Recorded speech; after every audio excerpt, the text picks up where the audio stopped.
नमस्कार दोस्तों, आप सभी का स्वागत है हमारे YouTube channel SRIP edu farm में। आज के इस वीडियो में हम जानेंगे सेफ यूज ऑफ एंटीबायोटिक्स।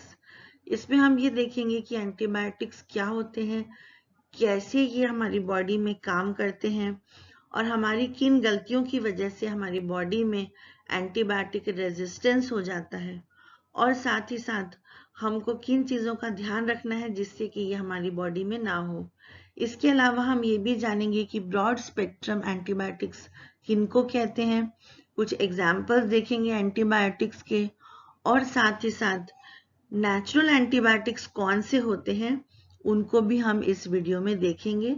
तो अगर आप हमारे वीडियो को पहली बार देख रहे हैं, हमारे चैनल में आप पहली बार आए हैं, तो आप हमारे चैनल को सब्सक्राइब ज़रूर करें और बेल आइकॉन को प्रेस करें जिससे कि आपको रेगुलर न्यू वीडियोस का नोटिफिकेशन मिलता रहे। तो आइए हम अब शुरू करते हैं अपने वीडियो को। एंटीबायोटिक्स वो ड्रग्स होते हैं जो कि हमारी बॉडी में आए हुए बैक्टीरियल इन्फेक्शन और पैरासाइट्स को किल करते हैं। एंटीबायोटिक्स कभी भी वायरस के अगेंस्ट में काम नहीं करते हैं, ये हमको ध्यान रखना है। और ये जो एंटीबायोटिक्स हैं ये बैक्टीरिया को या तो पूरी तरीके से किल कर देते हैं या उसके ग्रोथ को रोक देते हैं, वो हम आगे देखते हैं। सबसे पहले एंटीबायोटिक को किसने डिस्कवर किया था? तो अलेक्जेंडर फ्लेमिंग ने डिस्कवर किया था penicillin. It was the first natural antibiotic and it was discovered in 1928। ये हमसे अक्सर पूछा जाता है, ये हमको ध्यान रखना है। तो एंटीबायोटिक्स जो हैं वो दो तरीके से काम करते हैं, एक तो बैक्टीरिसाइडल, दूसरा बैक्टीरियोस्टैटिक। बैक्टीरिसाइडल मतलब जो बैक्टीरिया को या पैरासाइट को पूरी तरीके से किल कर देंगे। कैसे किल करेंगे वो उसके डिफरेंट भी हम आगे मैकेनिज्म्स देखेंगे कि जैसे वो बैक्टीरियल सेल वॉल के सिंथेसिस को रोकता है या फिर प्रोटीन सिंथेसिस को रोकता है, डिफरेंट सेल कंटेंट्स की जो एक्टिविटीज है उसको रोक देता है। इस तरीके से वो बैक्टीरिसाइडल होता है।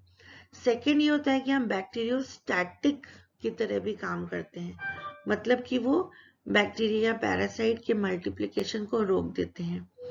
तो ये जो एंटीबायोटिक्स हैं ये बेसिकली इन दो तरीकों से ही काम करते हैं। अब बात करेंगे कि आइडियल एंटीबायोटिक्स के लिए क्या कैरेक्टरिस्टिक्स होनी चाहिए। तो इसमें सबसे पहली चीज कि जो एंटीबायोटिक्स हैं वो हार्मफुल बैक्टीरिया को ही किल करें या उन्हीं की ग्रोथ को रोकें। हम सबको पता है कि हमारी बॉडी में कुछ बेनिफिशियल माइक्रोब्स भी होते हैं, हमारे गट में प्रेजेंट होते हैं, तो उन माइक्रोब्स के ऊपर हार्मफुल इफेक्ट नहीं होना चाहिए, पहला पॉइंट। सेकेंड पॉइंट ये है किसी भी तरीके से ये हमारी जो बॉडी है उसके लिए किसी भी टाइप की टॉक्सिसिटी नहीं क्रिएट करना है।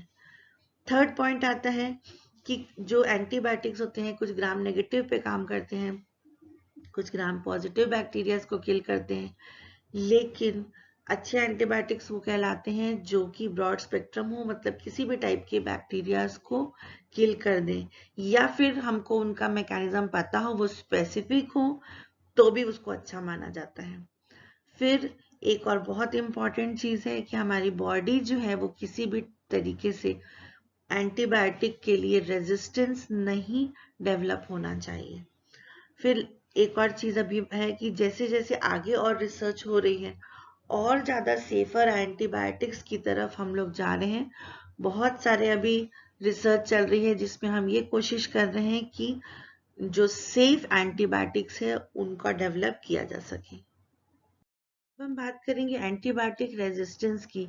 जब हमारी बॉडी में ऐसा रेजिस्टेंस डेवलप हो जाए कि उसी एंटीबायोटिक को जब हम दोबारा लें और वो इफेक्ट ना हो, तो एंटीबायोटिक रेजिस्टेंस कहलाता है। अलेक्जेंडर फ्लेमिंग जी ने 1945 में जब उनको नोबेल प्राइज मिल रहा था तभी अपनी स्पीच में वार्निंग दी थी सभी को कि जो हम इग्नोरेंट वे में एंटीबायोटिक्स का यूज कर रहे हैं, अंडर डोज ले रहे हैं और भी बहुत सारी चीजें हैं, उस वजह से हमारी बॉडी में एंटीबायोटिक का रेजिस्टेंस हो गया है। तो हमको केयरफुली यूज करना है एंटीबायोटिक्स को। सिमिलरली वर्ल्ड हेल्थ ऑर्गेनाइजेशन ने भी कहा है कि जो वर्ल्ड है it urgently needs to change the way it prescribes and uses antibiotics. तो ये अभी प्रेजेंट वे में एक मेजर ग्लोबल थ्रेट हो गया है एंटीबायोटिक रेजिस्टेंस। तो हम आगे देखेंगे कि हमको कौन कौन से प्रिकॉशंस लेने हैं एंटीबायोटिक यूसेज के लिए। हम सभी को एंटीबायोटिक के यूसेज से रिलेटेड इन प्रिकॉशंस को हमेशा फॉलो करना है। फर्स्ट आता है करेक्ट वे ऑफ यूसेज। इसमें हमको ये ध्यान रखना है कि क्या बेस्ट वे होता है एंटीबायोटिक्स को यूज करने का, मतलब उसमें क्या उन्होंने इंडिकेशंस दिए हुए हैं कि आपको खाली पेट खाना है या खाने के साथ खाना है, दिन में 2 बार खाना है या एक ही बार खाना है। तो जिस हिसाब से डॉक्टर ने आपको बोला उसी हिसाब से आपको उसको यूज करना है। सेकेंड सबसे इंपॉर्टेंट पॉइंट है कि हमको हमेशा जिस एंटीबायोटिक का कोर्स है उसको पूरा लेना है। भले ही हमको ऐसा लग रहा है कि हमको ठीक लग रहा है, फिर भी हमको अगर 3 दिन की मेडिसिन दी गई है, 5 डेज की दी गई है, तो वो हमको पूरा कोर्स उसका कंप्लीट लेना है। अगर हम पूरा कोर्स नहीं लेते हैं और अगर हम under dose of the drug लेते हैं, मतलब कम लेते हैं, तो ऐसे में ये होता है कि जो हमारे बैक्टीरियाज हैं वो रेजिस्टेंट हो जाते हैं उस एंटीबायोटिक के लिए। थर्ड आता है ओवर यूज ऑफ एंटीबायोटिक्स। कई बार ऐसा होता है कि हमने एक बार लिया, अगली बार हमको वो प्रॉब्लम हुई तो हम इमीडिएटली बिना डॉक्टर से कंसल्ट किए दोबारा वो एंटीबायोटिक को लेने लग जाते हैं। तो ये भी हमको नहीं करना है, because overuse of antibiotics has led to some bacteria changing their form or structure, that is mutating and becoming resistant to some antibiotics। मतलब यहाँ पर ये है कि जो बैक्टीरियाज हैं वो अपना स्ट्रक्चर को भी मोल्ड कर सकते हैं और वो म्यूटेट हो जाते हैं और अल्टीमेटली रेजिस्टेंट हो जाते हैं एंटीबायोटिक्स के लिए। और एक और सबसे इम्पॉर्टेंट पॉइंट है कि अगर हम कोई एक एंटीबायोटिक को ले रहे हैं और उस समय अगर आप कोई दूसरी मेडिसिन भी ले रहे हैं या कोई और आप एंटीबायोटिक साइमल्टेनियसली शुरू कर रहे हैं या कुछ और आप हर्बल रेमेडीज ले रहे हैं, तो ये सब कुछ बिना किसी भी मेडिकल प्रैक्टिशनर से कंसल्ट किए या बिना किसी भी एक नोन पर्सन से कंसल्ट किए आपको नहीं लेना है, नहीं तो आपकी बॉडी में वो ड्रग इंटरेक्शन हो जाएगा और वो भी आगे के लिए बहुत हार्मफुल रहता है। तो ये सभी जो पॉइंट्स हैं ये हमको एकदम याद रखना है एंटीबायोटिक के यूसेज के टाइम पर। अब हम देखेंगे types of antibiotics on the basis of mechanism of action. इस एक स्लाइड से हम 2 चीजें जानेंगे, एक तो कौन कौन से टाइप के एंटीबायोटिक्स होते हैं, दूसरा ये एंटीबायोटिक्स किस मैकेनिज्म से बैक्टीरिया को या पैरासाइट्स को किल करते हैं। तो फर्स्ट मैकेनिज्म होता है सेल वॉल सिंथेसिस इनहिबिटर्स। नाम से समझ में आ रहा है कि सेल वॉल की सिंथेसिस को इनहिबिट करेंगे, रोकेंगे। तो इसमें हमको एग्जांपल्स में देखना है तो penicillins, cephalosporins, vancomycin, beta lactamase inhibitors, carbapenems, aztreonam polymyxin और बेसिट्रासिन, ये कुछ एग्जांपल्स हैं जो कि antibiotics cell wall synthesis inhibitors होते हैं। सिमिलरली प्रोटीन सिंथेसिस इनहिबिटर्स होते हैं, ये 2 टाइप के होते हैं। फर्स्ट होते हैं विच इनहिबिट 50S सब units and second is which inhibit 30S सब यूनिट्स। 50S के एग्जांपल है मैक्रोलाइड्स, क्लोरामफेनिकोल, क्लिंडामाइसिन, लिंजोलाइड और स्ट्रेप्टोग्रामिन्स। Similarly, the antibiotics which inhibit 30S subunits are aminoglycosides like gentamicin and tetracyclines. Next आते हैं DNA synthesis inhibitors. इसमें example है fluoroquinolones और metronidazole. फिर आता है RNA synthesis inhibitors, एग्जाम्पल है रिफैम्पिन। फिर है mycolic acid synthesis inhibitors, example है आइसोनियाजिन। फिर है folic acid synthesis inhibitors, example है सल्फोनामाइड्स एंड ट्राइमेथोप्रिन। इसको हमको बहुत अच्छे से याद करना है क्योंकि कई बार मल्टीपल चॉइस क्वेश्चंस में ये पूछा जाता है एंटीबायोटिक का नाम लिख करके, कि जैसे कि एग्जांपल में ये पूछा जाए सपोज कि penicillins act by following mechanism, तो वहां पर 4 ऑप्शन दिए होंगे जिसमें आपको सेल वॉल सिंथेसिस इनहिबिटर्स को टिक करना है।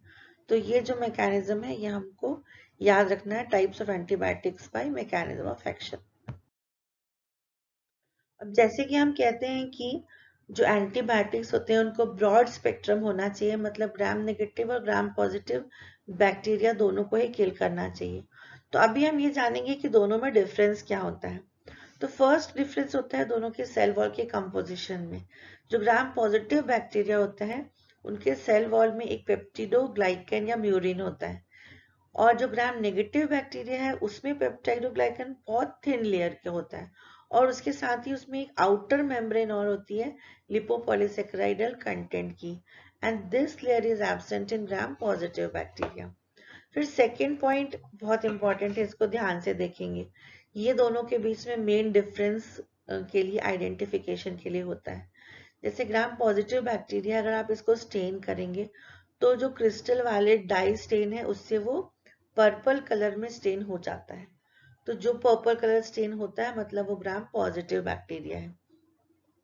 सिमिलरली जब हम उसको स्टेनिंग करते हैं तो अगर वो पर्पल कलर नहीं होता है लेकिन जो काउंटर स्टेन होता है अगर उसका कलर वो पिंक लेता है तो फिर वो कहलाता है ग्राम नेगेटिव बैक्टीरिया। फिर थर्ड पॉइंट है, ये भी इंपॉर्टेंट है, कि जो ग्राम पॉजिटिव बैक्टीरिया है उसमें एंडोटॉक्सिन नहीं होता है लेकिन ग्राम नेगेटिव में एंडोटॉक्सिन्स होते हैं। फिर ग्राम पॉजिटिव में टेकोइक एसिड होता है और ग्राम नेगेटिव में स्पेसिफिक साइड चेन्स होती हैं। ग्राम पॉजिटिव में लिपिड कंटेंट लो होता है, ग्राम नेगेटिव में लिपिड कंटेंट हाई होता है। अब यहाँ पर हम एक एग्जांपल देखेंगे। जो फर्स्ट जनरेशन सेफेलोस्पोरिन्स हैं वो प्राइमरली यूज होती हैं अगेंस्ट ग्राम पॉजिटिव बैक्टीरिया, लेकिन जो फोर्थ जनरेशन सेफेलोस्पोरिन्स हैं वो ग्राम नेगेटिव बैक्टीरिया के लिए भी यूज होते हैं।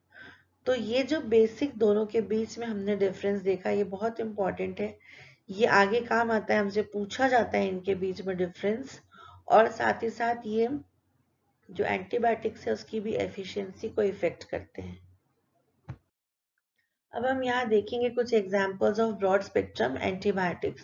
जैसा मैंने आपको पहले भी बताया कि ब्रॉड स्पेक्ट्रम एंटीबायोटिक्स वो होते हैं जो कि ग्राम नेगेटिव और पॉजिटिव बैक्टीरिया दोनों को ही किल कर सकते हैं, लेकिन इनमें भी ये सेफ होने चाहिए, ये हमारी बॉडी को एडवर्सली इफेक्ट नहीं करना चाहिए। तो यहाँ पर कुछ एग्जांपल्स देख लीजिए जो ब्रॉड स्पेक्ट्रम में होते हैं। जैसे कि अमीनोग्लाइकोसाइड्स होते हैं जिसमें स्ट्रेप्टोमाइसिन को छोड़ के बाकी सभी होते हैं। फिर एम्पिसिलिन सबसे कॉमन एग्जांपल है। फिर एमोक्सिसिलिन है, कार्बापिनम्स है, फिर पाइपेरासिलिन है, क्विनोलोन्स है, टेट्रासाइक्लिन, सेक्टोरम, फेनिकॉल है, ट्राइकैरसिलिन है, ट्राइमेथोप्रिम है। ये कुछ एग्जांपल्स हैं ब्रॉड स्पेक्ट्रम एंटीबायोटिक्स के लिए। अब हम जानेंगे कुछ एग्जांपल्स ऑफ नेचुरल एंटीबायोटिक्स, क्योंकि हमको पता है कि जो सिंथेटिक एंटीबायोटिक्स होते हैं उनमें बहुत सारे साइड इफेक्ट्स होते हैं। तो अभी धीरे धीरे जो रिसर्च है वो नेचुरल एंटीबायोटिक्स की तरफ जा रही है, और साथ ही साथ हम ये भी देख रहे हैं कि क्यों ना कुछ हम ऐसा कुछ लें जो कि नेचुरली अगर लेते हैं और दूसरे एंटीबायोटिक्स की जरूरत उसमें हमको कम पड़ती है। तो यहाँ पर कुछ एग्जाम्पल्स में आता है honey, garlic extract, myrrh extract, thyme essential oils, oregano essential oils, ginger, echinacea, golden seal, clove, oregano. ये कुछ एग्जाम्पल्स हैं जो कि नेचुरल एंटीबायोटिक्स के हैं। इसके और डिटेल हम अगले वीडियो में देखेंगे। तो आज के इस वीडियो में हमने सेफ यूज ऑफ एंटीबायोटिक्स को देखा, और साथ ही साथ हमने ये देखा कि हम कैसे अपनी बॉडी को एंटीबायोटिक रेजिस्टेंस से बचा सकते हैं और किस तरीके से एंटीबायोटिक्स जो हैं वो काम करते हैं। इसी तरीके से आगे भी हम और वीडियोस को लेके आते रहेंगे। आप हमारे चैनल को देखते रहिए, आप उसको लाइक करें, शेयर करें, सब्सक्राइब करें, बेल आइकॉन को प्रेस कर दें ताकि आपको न्यू वीडियोस की नोटिफिकेशन मिल सके। और साथ ही साथ हम ये ज़रूर चाहेंगे कि आप कमेंट वाले सेक्शन में जाके हमको अपने सजेशंस दें ताकि हम अपने वीडियोस को और इम्प्रूव कर सकें। Thank you so much.